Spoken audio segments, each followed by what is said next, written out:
Welcome to the importance and power of reading. I'm Michelle, the computer lady, your host. During some awful dark times in America, Black people were denied the ability to read, to learn how to read, to write, or to even own books. And that has hampered our communities up until this day. Now we're going to have important conversations about the importance and power of reading. Hi, everybody. Welcome to today's segment on the importance and power of reading. Happy Women's History Month. I have a phenomenal doctor, but not your average doctor. She's a PhD. Welcome, Dr. Henley, to the show. Thank you. Thanks so much for having me. I, I have been watching because you're a teacher and you teach biology, which is part of STEM. Is that correct? Yes. Well, tell everybody more about you if you don't mind. Okay, so I am originally from Jackson, Mississippi, which is very important. And I was born and raised there. I lived there up until I moved to Georgia for my PhD. And I was a very, very proud graduate of Jackson Public Schools, Murrah High School, go Mustangs. And I, from there, went on to Tougaloo College, where I majored in biology. And then also go Bulldogs, the illustrious Tougaloo College. You know how us HBCU grads do. Um, and then from there, I went on into the classroom, originally teaching at Jim Hill High School, also in Jackson, in that same district where I originally attended. And then from there, I went on to UGA to my PhD program until I got to today, where I am teaching in Georgia. And additionally, I guess in August or July or so, I started doing content on social media, originally aimed at other science teachers, and I still do that. And other it's really kind of become more general teachers. um, and but also, like, as a part of that, I realized that I really enjoy just making like science content. And so recently I like kind of put that into its own little channel, and am starting like a YouTube and things around that to do like more science content things. That is absolutely amazing. Now tell everybody where they can see you on your YouTube channel if you don't mind. It is at Sci Odyssey, SCIODYSSEY. And then like the headline will say, I think it's like Sci Odyssey, and then like the little divider thing, that stay curious. Awesome. So for everybody that's watching my program on YouTube, we're going to have all her links down in the comments. So look for that. Now, Dr. J, because you teach biology and biology is part of science and medicine and part of STEM, Mm-hmm. it's so important for our kids to learn these objectives. And that's one of the reasons I wanted to have you on today. Now, as we go into this and we talk about this reading journey, I want to ask you, do you remember when you first started reading? What age were you? I don't. I have no memory of it. I don't have a memory of not reading. I was always a like very into books and like other worlds. I like escaping. As like as long as I can remember. But when I asked my mom, she said she thinks probably around 4 or 5. I don't remember because it's been a minute since I asked her. But she was like, like that was probably when I started like really reading by myself. But she doesn't really remember either. They both of my parents and my family in general always did a really good job of like just having reading just be a part of the everyday, which is probably why none of us can like identify an age. So you talk about mom saying that you started reading probably 4 or 5, and I believe that because you're a very phenomenally smart woman, and I think you're brilliant. Thank you. Now, when we talk about the reading journey, who was your major influence? Was that mom, dad, aunt, grandma, the village, your brothers or sisters? Who gave you this love and this learning for reading? I think it's again like the thing of it was always so present. I don't think I could really identify a single person. I do absolutely give so much credit to my parents. We had weekly trips to the bookstore. I do remember like the day I learned about libraries. Like I went home and was like, we gotta go. We gotta go now. And like to their credit, like the next available time we went to the library and got a library card. And they dealt with my like extreme level of excitement about that. And they were always really supportive of like anything I wanted to read. Like there was very rarely going to be a no about a book. If I was just like, I want to read this book, like they were gonna make that happen.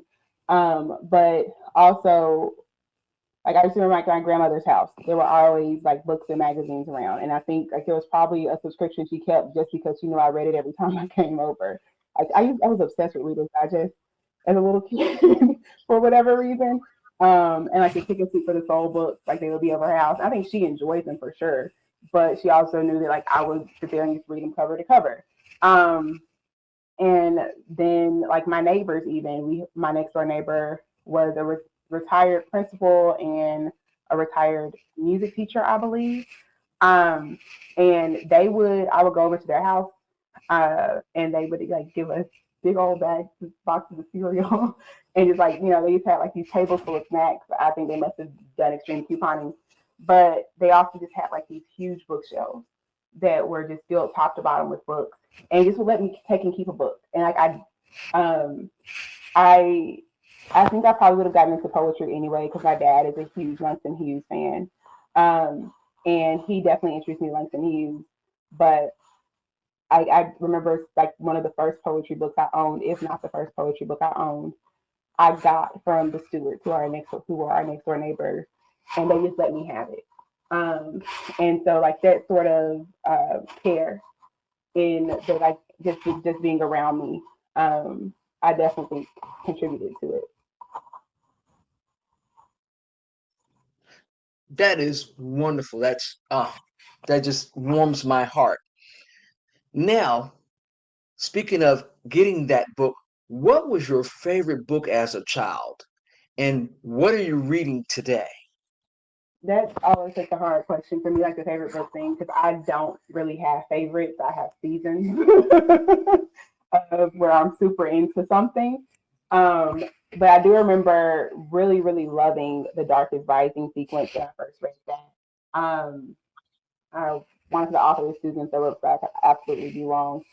I really was very deeply loved and was very moved by the it's a well, I guess not duology anymore. It's the Golden Compass, the Subtle Knife, and I forget the name of the third book, but that series. I was very into that in middle school. I remember like being in the car on a trip to Florida, like just fully in tears. I read a particular scene that I think people have read the book. You could probably guess what scene. It has to do with Lyra and Pan, but anyway. Um, I was very into that series. I was always a big fantasy nerd, and then I had a period of time where I was very into mythology, um, and so I just read any mythology book I could get a hold on. So just general fantasy books, but those are series that comes to me off the top of my head. And then I was born in 1990, so like I was the age for Harry Potter. So obviously I was very into that. Even though I don't really read it or anything anymore, but at the time it was, I like that is nothing. Like my parents originally were not here for it, and were like, no, you don't need to read it. And I snuck and read it at school, and then I think they just like gave in gracefully because at some point, like my mom would have the next book waiting for me like the day it came out on my bed when I got home from school. Um, Oh, which I always really appreciated and loved.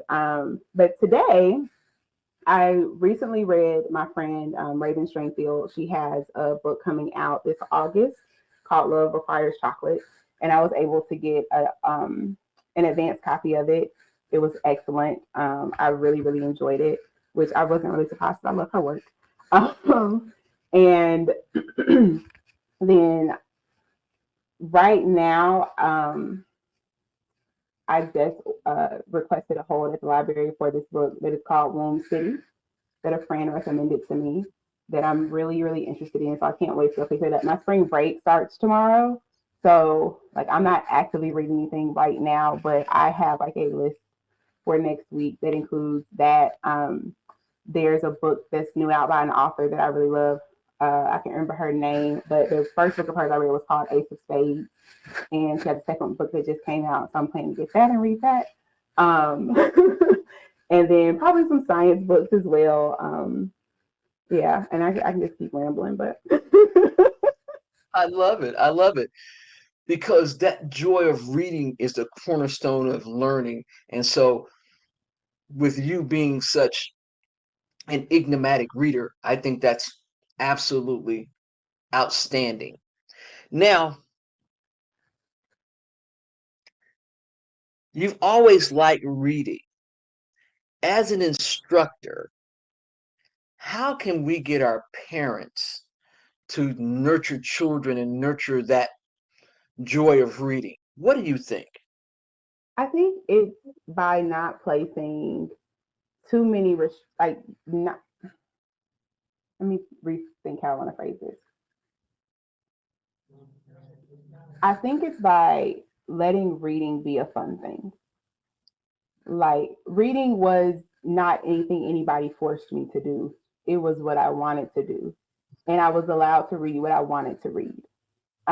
It wasn't like you have to read this. It was go in the bookstore and find the book you want to read. And I think that makes a huge difference. Um, and also, well, we're talking about parents right now, so let me not go off on a tangent. And I think it's by reading like with kids, and being open to the many forms that might come in. So maybe it is a novel, and maybe it's a graphic novel, and maybe it's a comic. Like I still read comics and graphic novels, and greatly enjoy them. And so I think like though like being open to those sort of things, and then even being open to reading something that might not necessarily be in your normal sphere, um, can be really helpful in making connections and making it be a fun experience for our children. I concur with that. And on that note, we've got to take a small commercial break. We're going to be back with Dr. J as we continue to talk about the importance of power reading. Everybody stay tuned. Since 1877, Jackson State University has been training students for a life of service and leadership to impact our global society. Ranked among the best HBCUs in the country, Jackson State University offers 47 undergraduate, 37 master's, 1 specialist, and 13 doctoral degree programs. Whether you're interested in the arts, education, public health, the sciences, or business, we're here to take you from ready to JSU ready. Visit jsums.edu and apply today.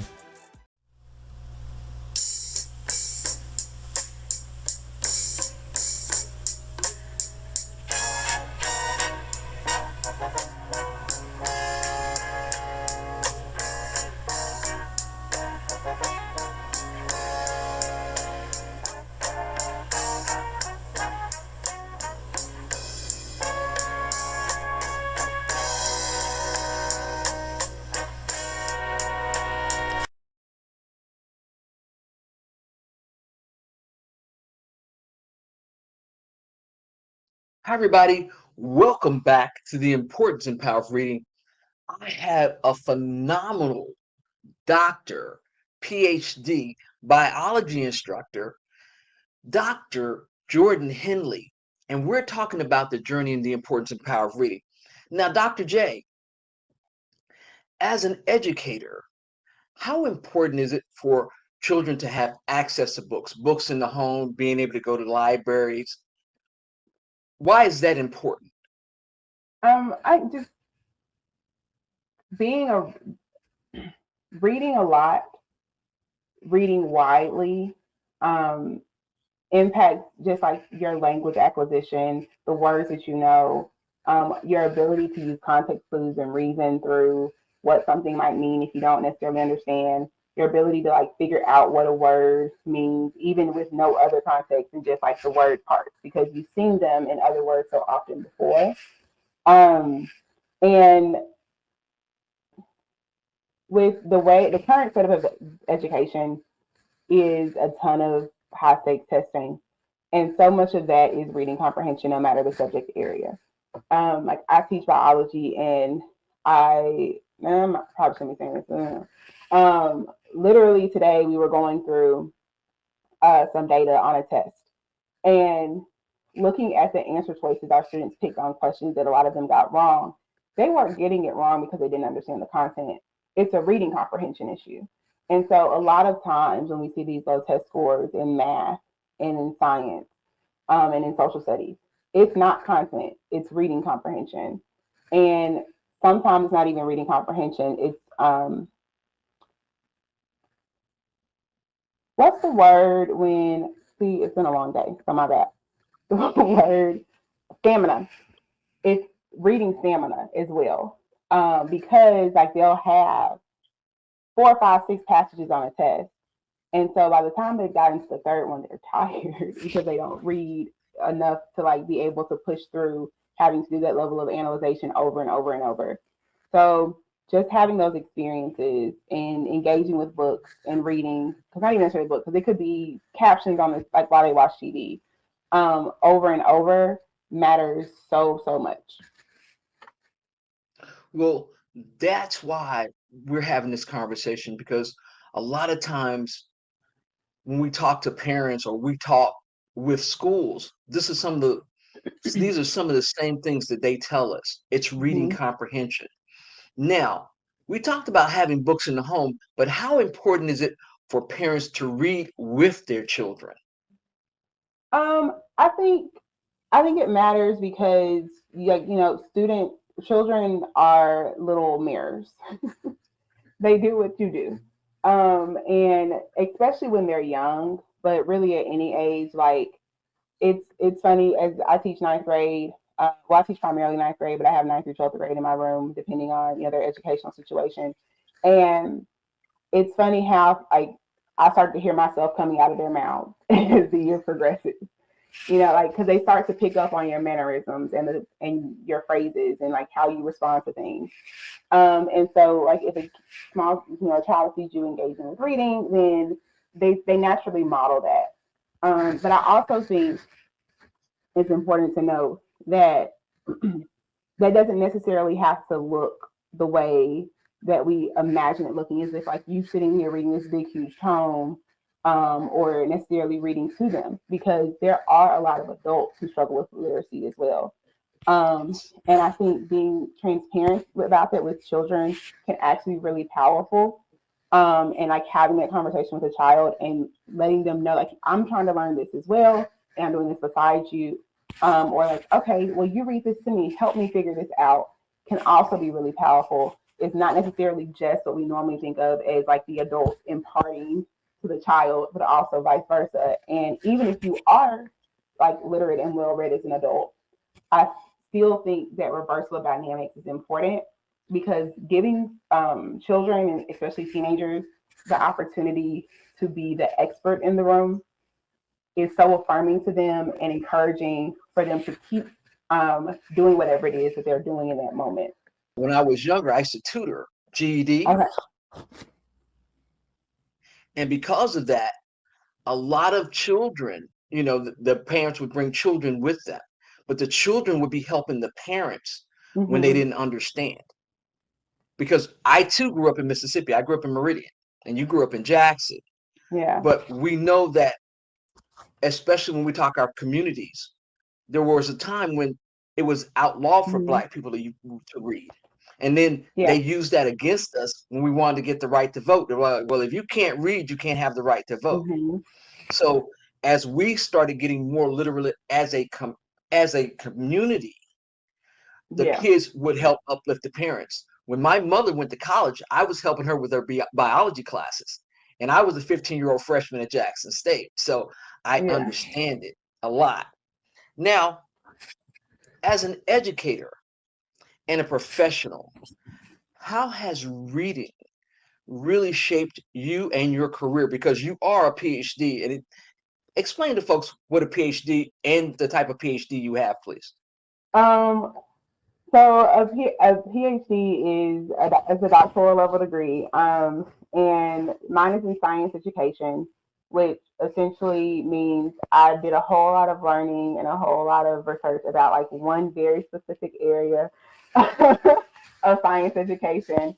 Um, at least the research is out a very specific area. The learning was a bit more broad, but and so it required some coursework. And then because my PhD is specifically in science education, it also required me to get a certain number of graduate hours in science courses, and then culminated in completing a dissertation study and writing that up into a 200 some odd page document so that they would let me graduate.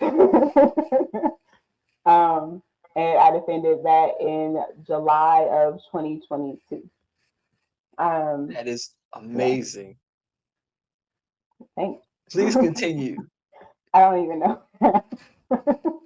uh, what was, the So question was, because you got that PhD, how has reading shaped your life? How has that love of reading helped you in your career?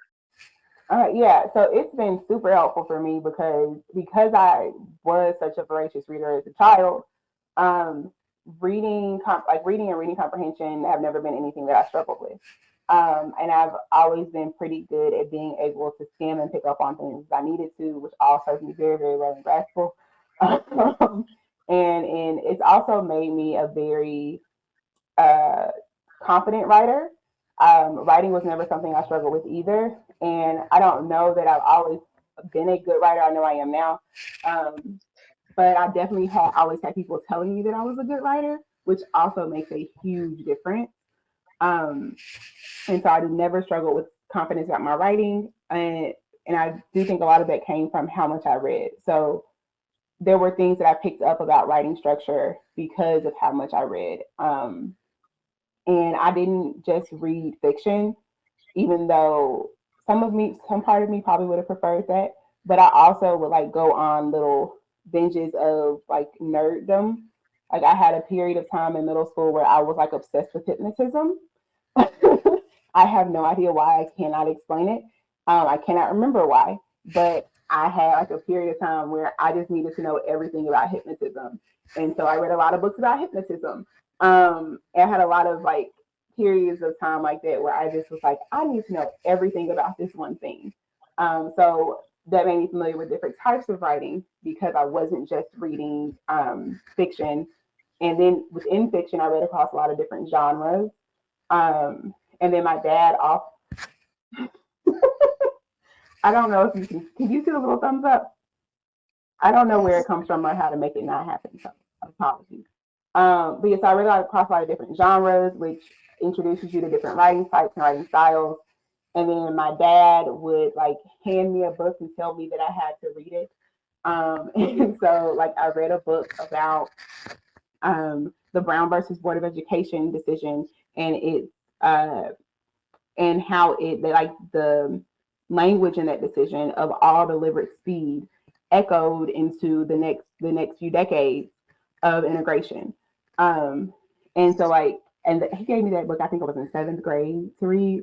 Um, and so like those sort of things I think definitely shaped my ability to sort of persevere through different types of text and be able to shift my writing style to match what I was doing.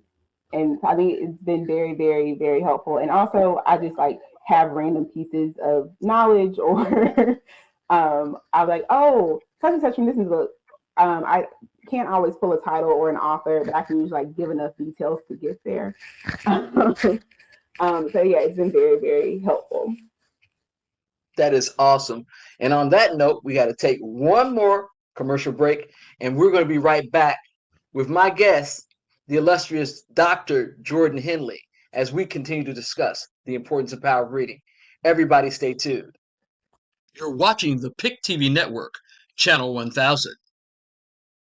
Are you a company, business, or service that believes in social responsibility? Would you like to make a positive impact? You can. You can sponsor this program and be seen by 2 million viewers on the PIC TV network. Call 770-367-1268 for more information today.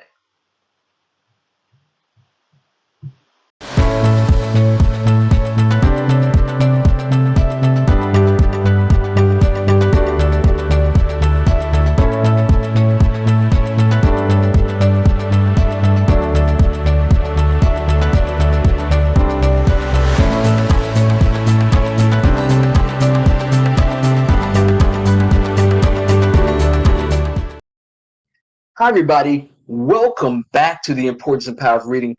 We're having an illustrious discussion on this reading journey with my good guest, Dr. Jordan Henley. Now, Dr. Henley, let me ask you, as an educator, what do you think the state of literacy is among our children, adolescents, and our adults? And if we're not where we should be, how can we get there?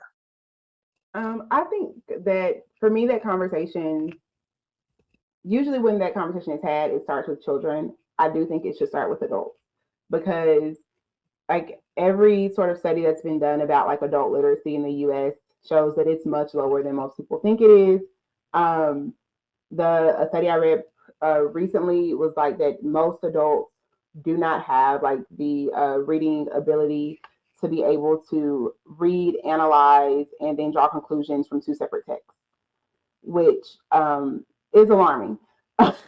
um, and so I think that we do not do enough as a culture, as a nation, as a community to think about the impact of that and what we can do to address it. Now, how do we address it? I do not know. I do not have the answers. I think it begins with having more like community support around it and being more honest about the fact that this is our reality. Because I don't know how, because most things are written, like most things for the public are written at an eighth grade or lower level because the companies, the government, we know they know and understand that this is a fact. And so in their marketing, they're writing at the level that they know adults can understand. Um, and so it could be that it's, I imagine it's very possible to have a lower reading level than you think you do because you're not necessarily coming into contact with challenging text. So like acknowledging this is our reality, and then as community members working to help that to improve within our communities. And then with children, there's a lot on social media and in the news. There's a lot of hand wringing about the kids can't do this and the kids can't do that, and the kids, the kids, the kids, the kids, the kids. And that is just very does not match my experience with children. I think that we do not really have a clear idea of how well, as a country, on a countrywide level, students are able to read. One, because the tests that we give to determine reading level are like culturally flawed. We know this. This is established research. Two, they require that the person doing it takes it seriously and earnestly. And as somebody that gives them, I can tell you that is not always true. Because you think about the amount of testing that happens in schools, kids are tired. They don't like taking all these tests because who would? And so a lot of times they're just clicking through. And so it might look like they're a much worse reader than they actually are. Like I've had kids who I've seen like their test scores come in, it places them at like a fifth grade reading level, but I see them in my class and I'm like, no, they're not. Like they're absolutely not an elementary school level reader. Um, and so like I don't think we really have an accurate depiction. Um, and I also think a lot of the hand wringing comes because we are looking at it as adults. Um, and so we're not considering like what do kids want to read and where are they reading? Because they're like, well, the kids won't read, the kids don't do this. And it's like, okay, maybe they're not reading a hardback novel, but they are on Wattpad. They are on fan fiction. They are on Archive of Our Own. And they are not only reading, they are writing. They are writing stories. And it's not all of them, but it's way more than you think. They're reading web comics on their phone. They're playing the little storytelling games on their phone. And all of that is incorporating reading into it. And so I think that we don't have a clear picture with kids. And there's reason to be optimistic that it's better than what we think. And considering the state of adult literacy, there does probably need to be more support. But we have to figure out how to do it in ways that speak to where our students are and what they're interested in. And I think you're absolutely correct, because a lot of times as adults, especially older learners, nobody wants to actually say, hey, I Mm-hmm. don't read well. Mm-hmm. Or they don't want to. I know parents that hide the fact from their kids that they don't read well. And then when the child comes home for help with the homework, they're like, they get all flustered and they get Mm-hmm. angry. And it's not because they don't want to help the child, it's because they can't. Yep. And that's something we definitely have to address. So I thank you And for that. I also would add, we also, I think, when those conversations, we don't talk enough about the fact that the number of multilingual learners in the United States has risen dramatically. And so when we're doing these reading, like these reading levels, all those exams are in English. So we have no idea if those kids are fabulous readers in their native language, because that's not what we're testing. And I think that's a big piece of it too. I think you're absolutely correct. Now, since we're on that subject, I find that girls tend to read better than boys. Is that fact? Uh, uh, I haven't seen it and I haven't read research on it, so I don't know. Sorry. Well, something that I read was, that girls actually, number one, have the ability to quiet their minds a little bit more than boys. Boys tend to be a little bit more rambunctious. They want to go outside and play. How can we help boys read better? So I think I might disagree with the premise of that question. I think girls are socialized to quiet their minds and boys aren't. Okay. Because and I think that because girls are socialized that way, you might figure out how to quiet your mind with a book. Because I do think that's one of the reasons why I always really enjoyed reading, is because the inside of my head is chaos. And um it's not like, you're not being like the cute, polite little girl if you're running around doing all the things that's in your brain. But you are a very cute, polite, smart little girl if you're sitting down reading a book. And um and especially, and I think like that's one reason why fantasy is so appealing, because then you're going on these adventures in your mind, that you don't necessarily feel like you're allowed to do in your body. Which is not to say I wasn't allowed to run around and be chaotic, because I absolutely was.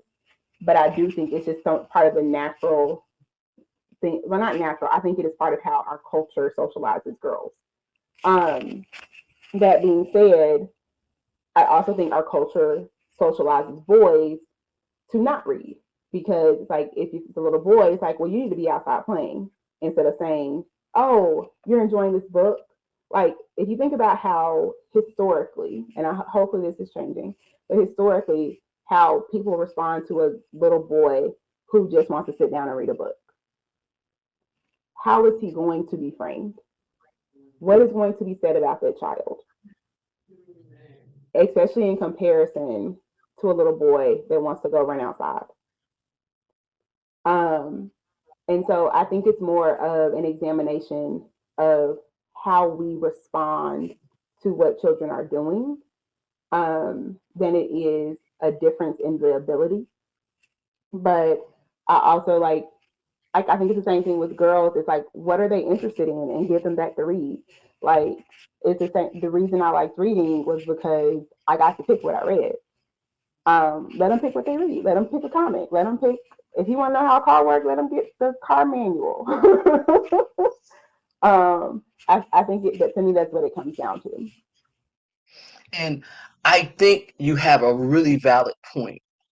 What I've seen is they push boys outside, they push girls to be inside, and a lot of times Mhm. inside, because I know growing up, my mom, don't get your hair, do your hair, don't sweat your hair out. So she doesn't want me Yeah. out there playing. So it's just like, here, read this book. I always loved reading, but I also like going outside and playing. Mhm. What I find with boys though, and I've worked with a lot of men, is that a lot of them are undiagnosed with dyslexia, ADHD, and things that hamper some of the reading that they have. Because I know some really smart men that one guy, he's literally brilliant. He can do orthographic projection, 3D by hand, but he didn't read that well. And it was because they didn't know how to get him there. Because once we started hanging out together, and I was like, "Hey, read this comic book with me," and he saw some of the words, was like, "Hey, here's this dictionary, da da da." Because we were always reading comics, but we were reading the advanced comics. So, and then once he got into reading comics, his IQ went through the roof because he found something that he was interested in. So you make a really valid point. Now, you're in STEM, science, technology, engineering, and math, and we know that STEM is now and the future. How can we get our kids geared toward more businesses, occupations, and more just learning about STEM and embracing STEM? Um,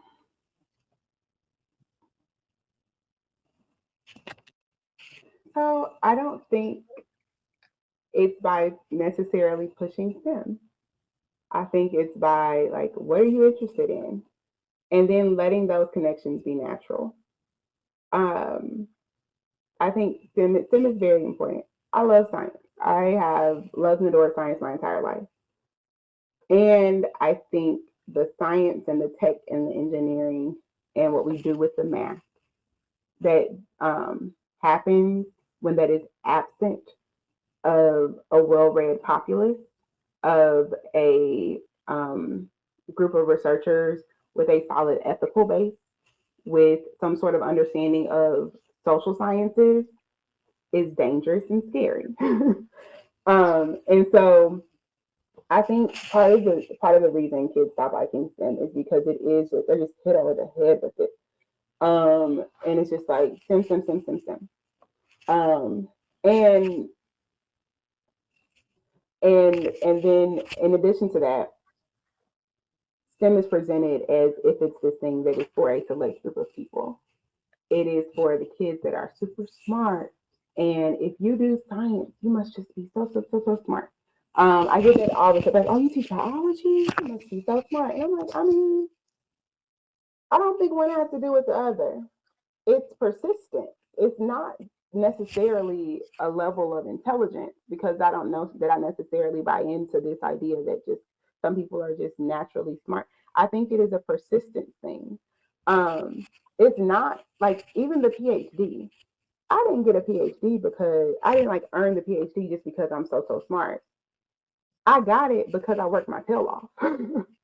um, it's not, and I think it's the same thing with STEM. And I think that's part of the conversation is having with kids is if you enjoy this, even if you're not doing well in it right now, even if it's hard right now, that doesn't mean it's not for you because that is what a lot of them are receiving in the media and what they're, even if it's not being said out loud, that's what they're hearing and internalizing.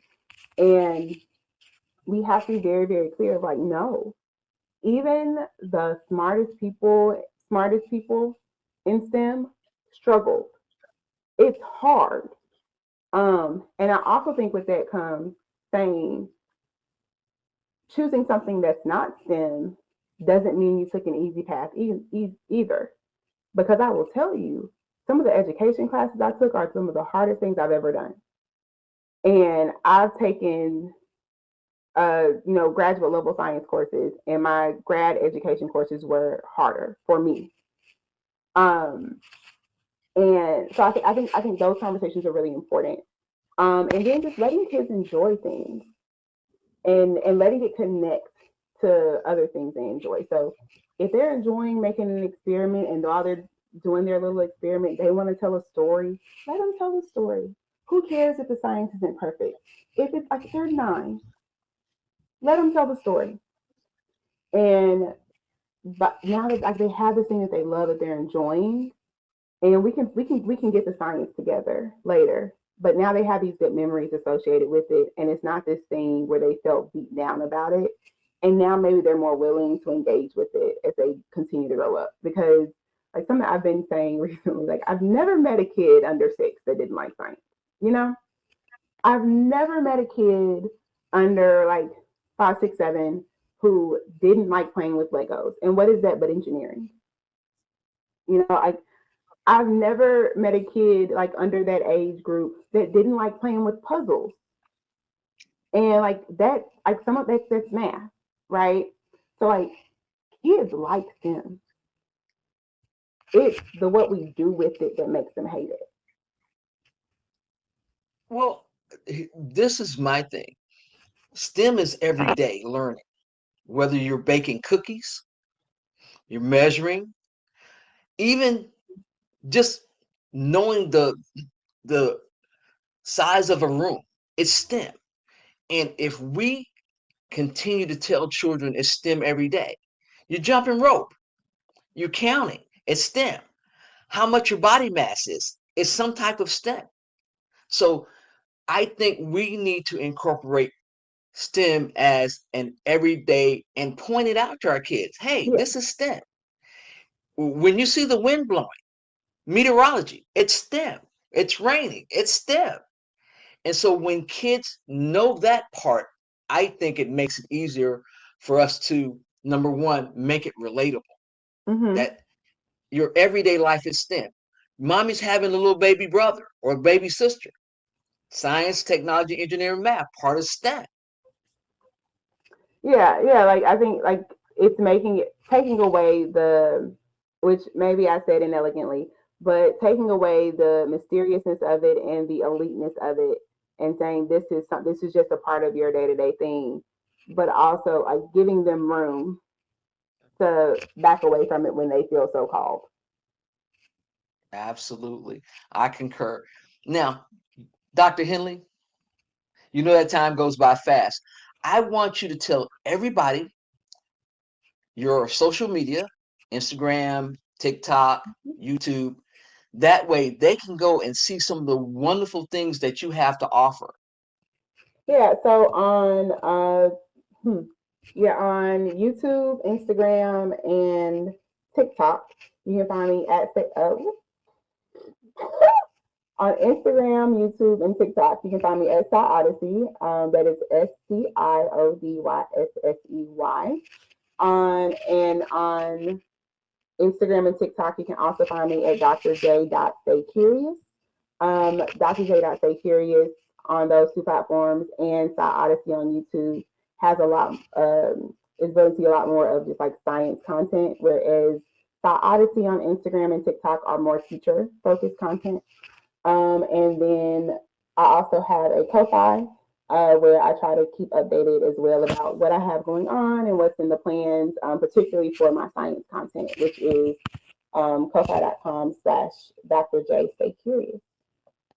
All right. And for all my YouTube users, we're going to have all the social media links down in the comments. So, Dr. J, this has been amazing. I think you're a phenomenal, brilliant woman. And what better way to end Women's History Month than to, number one, have you come and talk about the importance and power of reading? Thank you so much for joining me today. Thanks so much for having me. And absolutely, I have to give credit to my parents and to my grandparents and all the ancestors that came before me. Um, because I'm not who I am without them. I love it. Now, folks, you heard. There are so many ways to get our kids engaged in reading. Number one, give them a book that they like. Number two, talk to them, read with them. And if you're a parent that's experiencing or you're low on the literacy level, don't worry. There are programs and resources to help you enjoy and know the importance and power of reading. All right, folks, we'll see you next week. We have an amazing man. He does some amazing exhibits. For now, happy Women's History Month. I'm Michelle, the Computer Lady, and we'll see you next time. You know what's going on in our society, book banning, and Over 38 million children don't have books in their homes. Join me for some exciting segments as we talk about the importance and power of reading with my guest, Rodney J. Reynolds, ALX Mobile, on the PIC TV network, Channel 1000.